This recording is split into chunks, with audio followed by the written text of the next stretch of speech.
Mario once again with my microplate, and in this video I'm going to continue talking about this bin system that I designed for holding fabric rolls. I did a video earlier this past week, and so this is the second part of that video, even though it wasn't meant to be a second part, but I just thought I give a little more information on the actual assembly of this and the type of material that I received.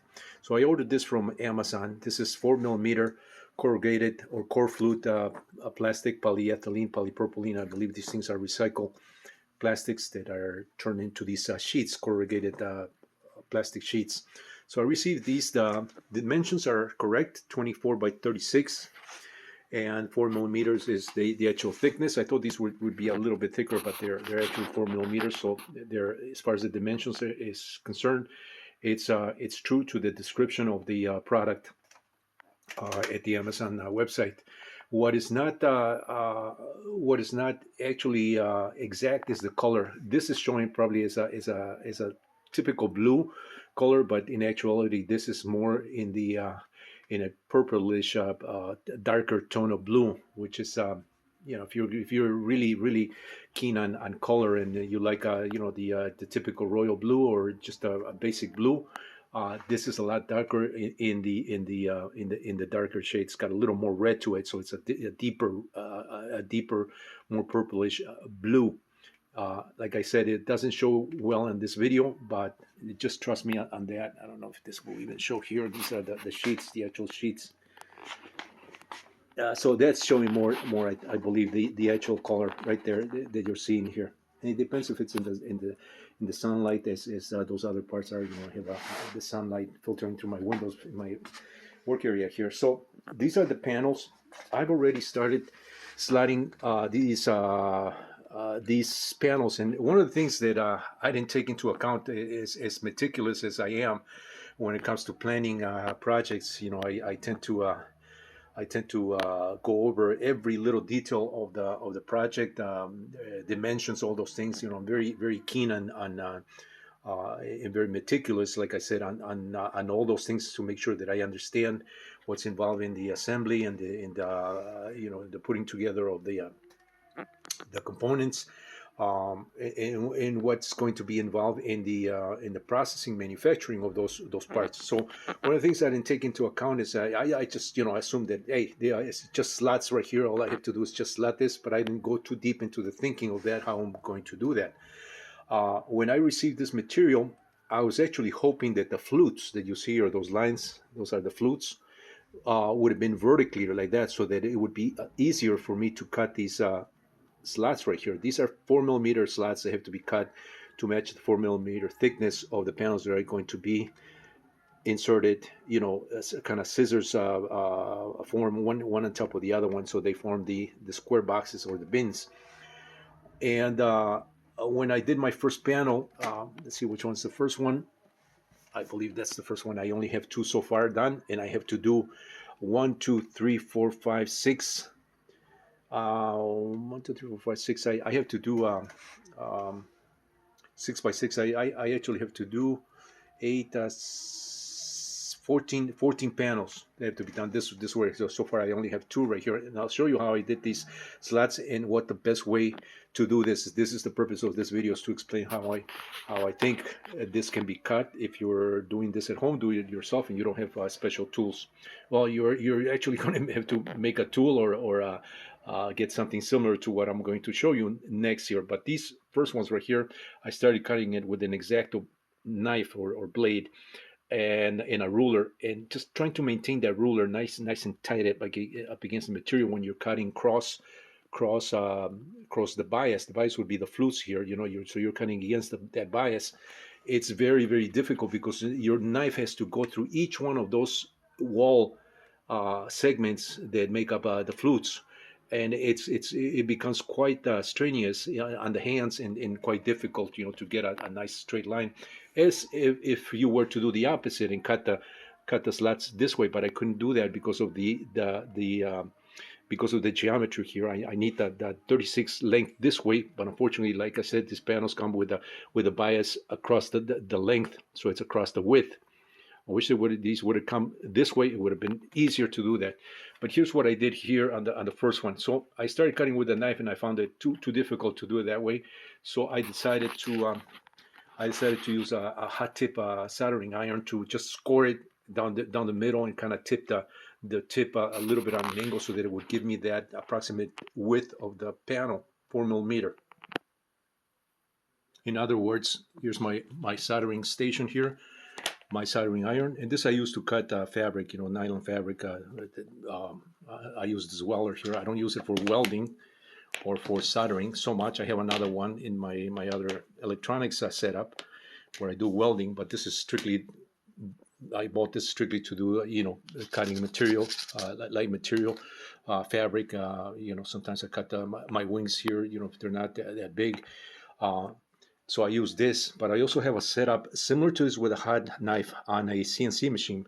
So unfortunately, my CNC machine is not big enough that I can use that setup here, because that would be a lot easier. Or just go with a CNC tool and just program that to cut these slots right here. So I have the markings here every 3 inches across the 24-inch width, and I just decided to use these panels as they come, not cut to 18 inches as my original CAD drawing shows. So I just decided, there's no point in just cutting this, and what am I going to do with this little piece? I mean, I could use it for other things, but I just decided to just go full panel, give me another two by 6, 12, I believe, bins extra. So I'm just going to have to relocate this or locate this box once it's assembled in a much more bigger area than what I was hoping to put it on top of that cabinet that I showed in my first video. So anyway, these are the markings at 3 inches, like I said, because that's what my rolls of fabric call for. I don't have anything more than 3 inches wide, so that's why I made them at 3 inches. And if I need something wider, I can always remove one of the panels and just have a 6-inch box right there if I want to do it that way. But the way I originally did it with a knife, and I'm talking about using a ruler like this. This is a steel ruler, and using a knife this way and cutting the slots this way. So I had to cut 2 slots at 4 millimeter apart. So it became really, really difficult to do that. So what I did instead, as my second attempt, was to use this hot tip and just angle this at about 33 degrees or 30 degrees from the surface here with this in line with this soldering iron here, and just slice the material this way. That was generating a lot of fumes, and even though I have a fan and extractor here in my shop or in my work area, this is not my shop, it's my work area. It was just too nasty. I did one panel that way, and then I had to come back even after doing that and kind of slice cut the slots a little bit better, because it just wasn't working as well as I thought it would work. Being that this is a hot knife. When you work with plastics and you're using a hot knife, you have to be mindful of the risk factors that you're going to have, because any fumes that come out from plastics that is under extreme heat or molten or melted, heated, to the melting point, those fumes are lethal. They can really damage your lungs. Some of these things have there's a lot of poisonous gases that come out from these things, so you have to be mindful and just be aware of that. And that's the reason why I'm pointing that in this video, just to give you that heads up. So like I was saying, even with the extractor, that was just not going to work. So I remember I had this particular tool that I did, and this is a hand do-it-yourself kind of handmade tool, and I did this to strip balsa wood, thin pieces of balsa wood, 1/16, 1/8, up to 1/8, even 1/4, I think.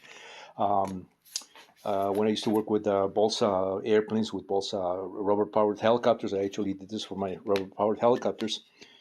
Knife caution, so I did this block of wood back in the, I think this goes back to the 80s when I did this.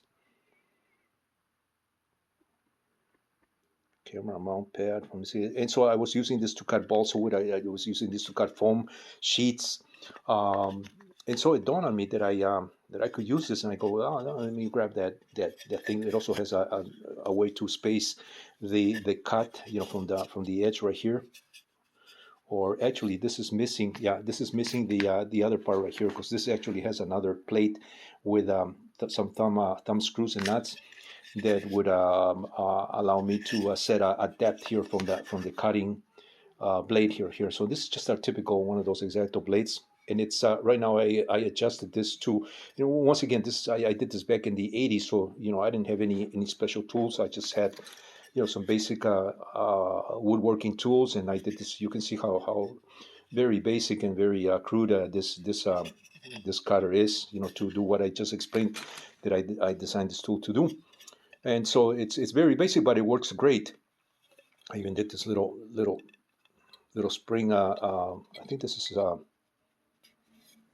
this is some kind of a what is this called? Beryllium copper, which has a spring tendency. Is a material. I did this just to hold the material, put a little pressure. This is kind of a hold on to as I'm cutting this, and this has been working really great for what I'm about to show you right here in this video.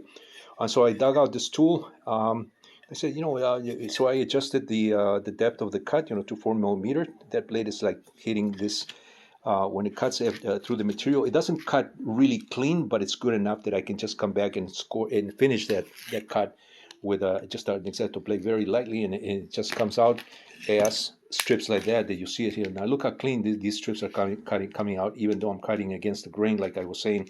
Every little flute has a wall that the blade has cut through, so that's what makes it difficult cutting against the grain. But it's coming out very clean, and so I wanted to do this video to capture this workaround. If you were to do a similar project, with this type of material, and if you were to cut panels like this against the grain or with the grain would be a lot easier, provided that you don't cut it on skewed, over those vertical separations walls of the flutes, because that can also, you can run into issues like that. I've cut various shapes of this material. For those who remember my RC auto gyros, I actually had a company manufacture those the auto gyros with a printing. They actually printed the art on 4 millimeter corrugated plastic, and that company was able to cut the patterns, the profile shapes of my auto gyro, the I believe they called it the MIA trainer. If you look on my YouTube channel, you'll see MIA trainer RC auto gyro. So I was selling those for a while. I still have some of those. In fact, quite a few of those left over from that project. I'm not saying this to promote that auto gyro, because I have no interest in manufacturing that.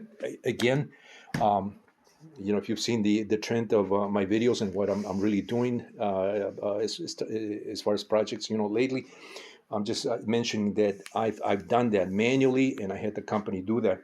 The company that was cutting that corrugated plastic actually had some concerns if their machines was going to be able to do that. The printing they had no issue with, but the cutting of that. And so I gave them some pointers. I said, I've been cutting this. You can actually install a blade, an articulated blade on a CNC machine that will travel and that will conform as it's cutting around. That's what I mean by articulated. It will conform and it will actually rotate as it's traveling through the various geometry shapes that you want to cut, provided that tool is able to do this, what I'm doing here manually with my hand. And so I talked to this company, and they're actually a company that does a lot of printing for the industry. They do a lot of signage, but they basically just die cut these things, square or rectangular, maybe oval, but that's the extent as far as cutting patterns. So when I presented them with my auto gyro, the profile that had specific shapes, got the rudder, even the wing, they were like, holy cow, I don't know if we can do that. So I gave them some pointers, and I was actually able to work with that company. Just sharing some of my ideas, some of the things that I've done.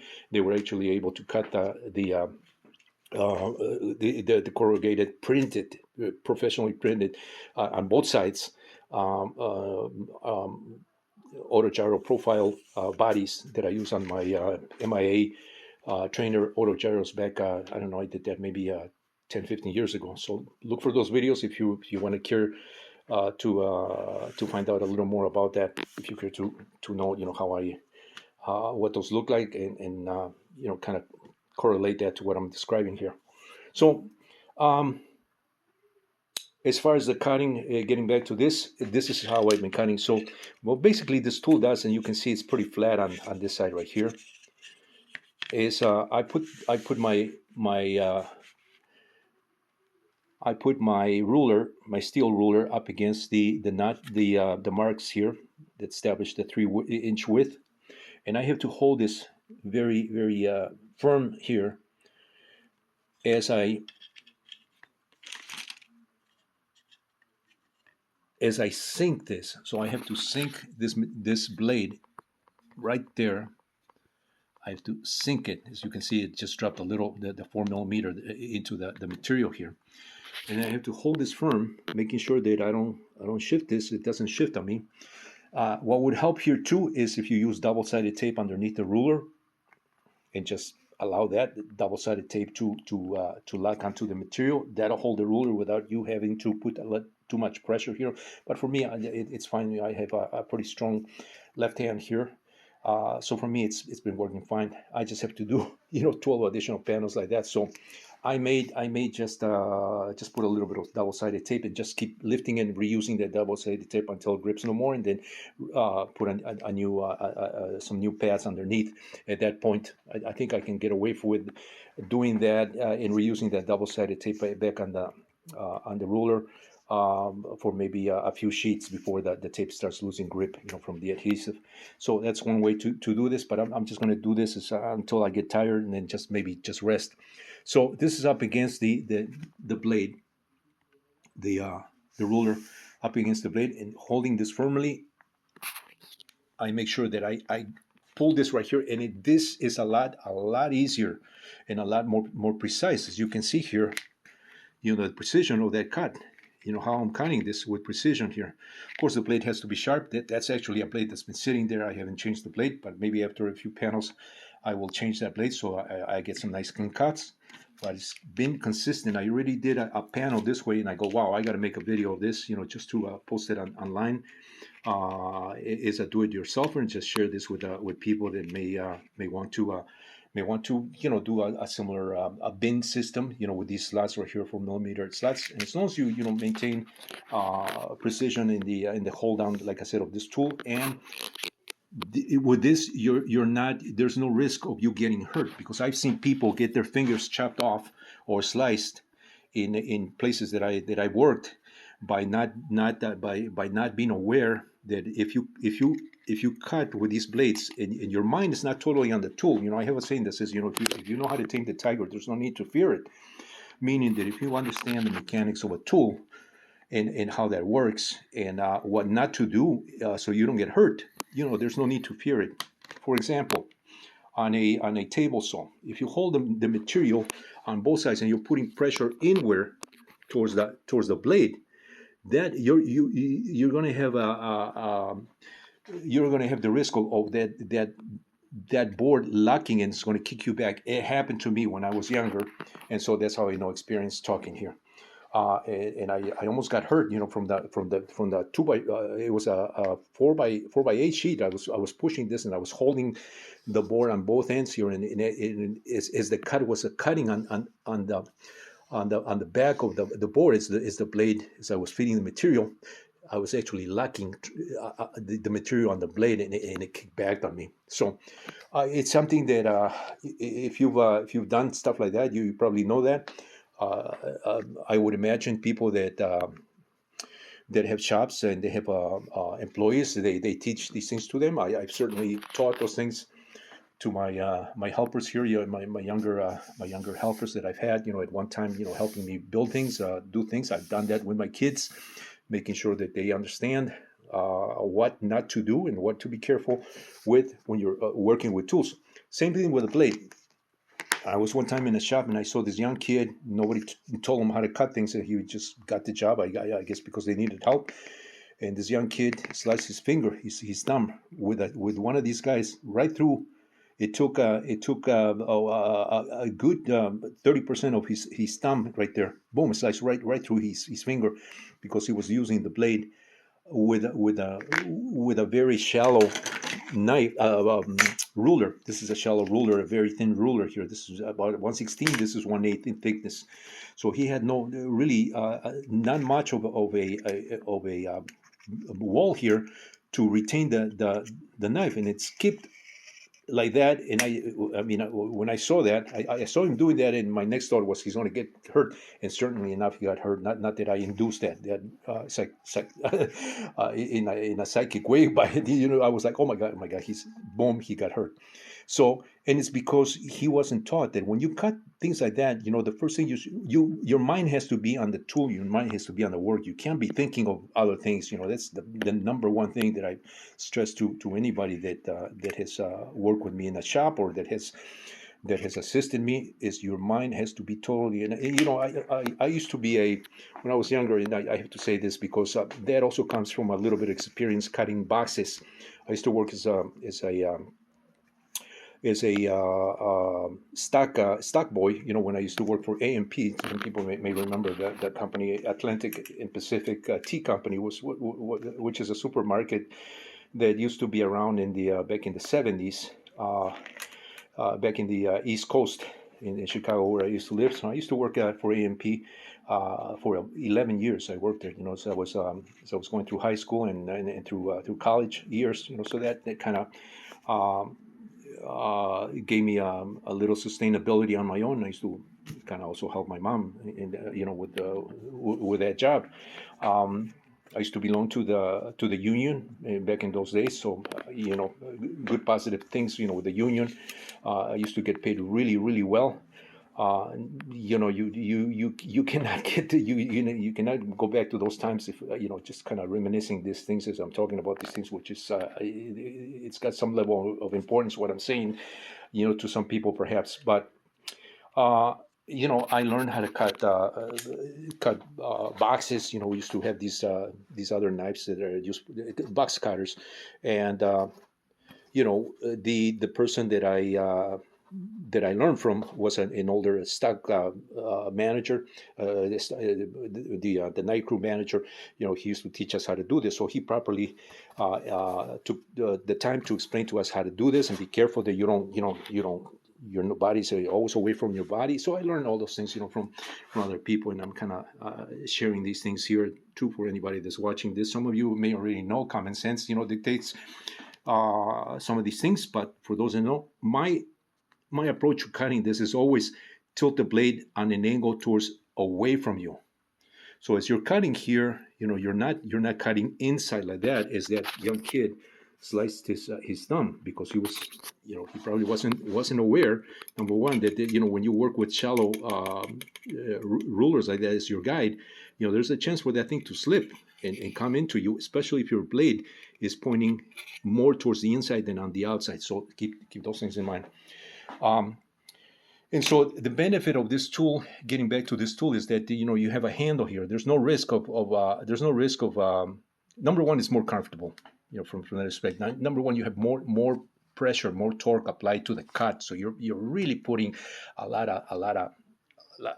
of force, distributing the force, and keeping the panel also nice and flat with this particular tool that I have here. And I'll show you this a little more so you can mimic that tool if you want to mimic something like that. I believe they may have cutters, to cut those backing cardboard or cardstock frames, for photographs and portraits and pictures. So they may have something like that. But this is how I built mine back in the day, because I was like, if I don't have the tool and I'm thinking of a way to do things, I build it.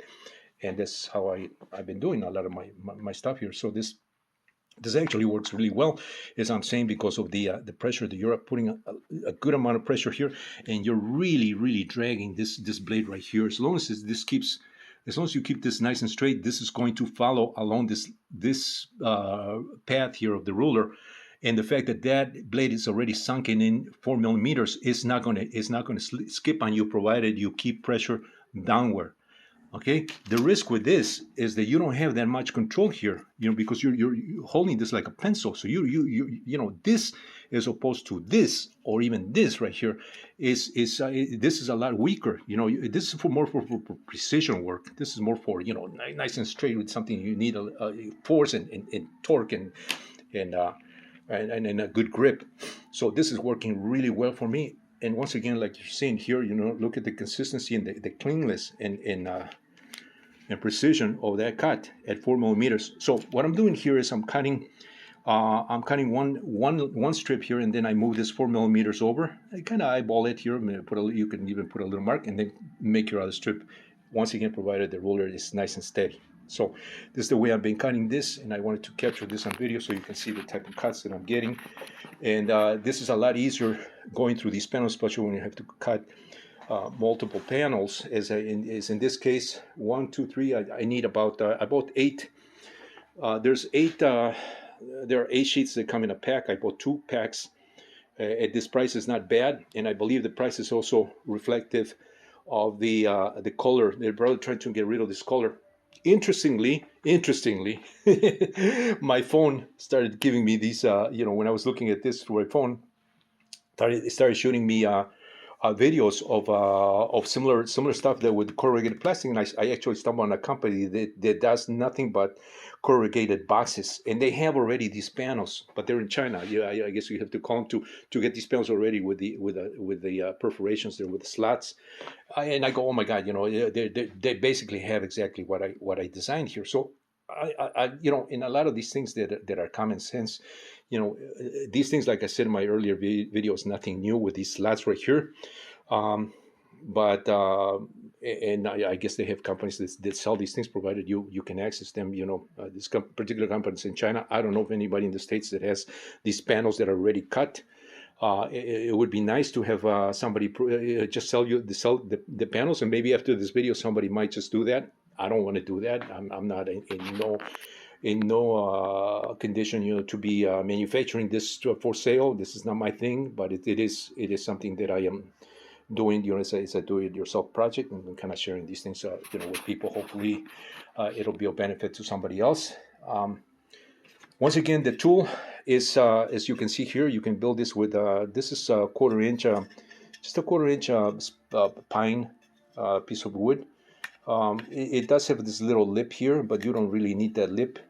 What you need is just, you can do this. Wood is easier to work with, obviously, but you can do this with angle iron, or angle iron would be too overkill. I think aluminum maybe, or even plastic, if you can get it this thick. But wood is the most logical thing. For something like this, if you're building something quick and you need something something that's going to work, that's not going to require a lot of an expense, and it's just really simple. As you can see it here, just so you can mimic this, kind of giving you that view right there, so that you can just see this right here is also pine, 3/4.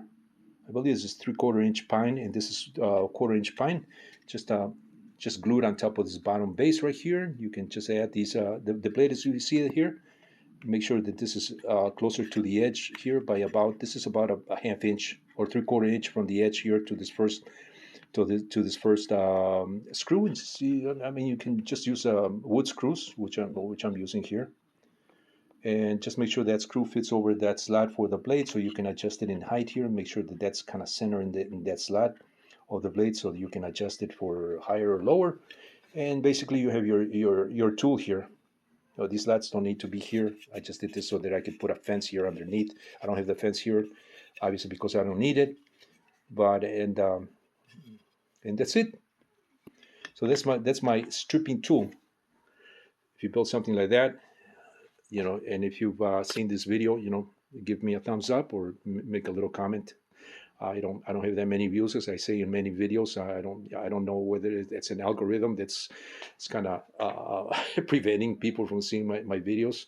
I mean, these are small projects, nothing really out of this world, but I hope in the way that I'm explaining this and what I'm doing, a lot of this stuff is, I have to think of these things as I'm doing these things. I'm not watching somebody else do these things. Um, it would be easier for me to buy the panels, like I said, pre-slatted, but sometimes you just don't have those luxuries, and you have to just make do with what you have. Mario, once again with MIA Microflight. Thanks again for watching. My next video will probably be disassemble, just to finish off this this project and show you, from the CAD to the finished model. Stay tuned for more.